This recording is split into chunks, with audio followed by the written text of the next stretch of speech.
हजुरहरूले रानी पोखरीलाई कि त यसरी देख्नु भएको होला या त यस्तो तरिकाले देख्नु भएको होला।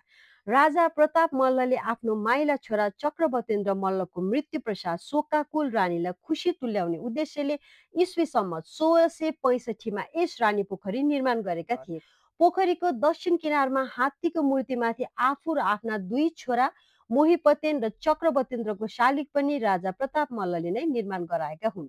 यस सुन्दर रानी पोखरीको पूर्वमा घण्टाघर र त्रिचन्द्र कलेज छन् भने पश्चिममा नेपालकै सबैभन्दा पुरानो विद्यालय दरबार हाई स्कुल रहेको छ।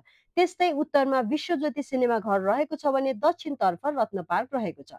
रानी पोखरीको बीचमा बालगोपाल महादेवको मन्दिर छ। यो मन्दिर वर्षमा एक दिन तिहारको भाइटिकाको दिनमा मात्र खुल्ला हुन्छ। जाँदा जाँदै हात्तीमाथि राजाको मूर्ति बनाएर राख्नुमा एउटा किम्वदन्ती रहेको पाइन्छ। त्यो बारेमा भन्छु है त। यो पोखरी बनेपछि राजा प्रताप मल्ल चाहिँ सधैँ नुहाउन आउने गर्दथे। यसरी पोखरीमा नुहाउन आउने क्रममा राजाको एउटा सुन्दरी किचकन्यासँग भेट भएर माया प्रेम बसेछ। यसै क्रममा राजा र किचकन्याको संसर्गबाट किचकन्या गर्भवती समेत भइछन्।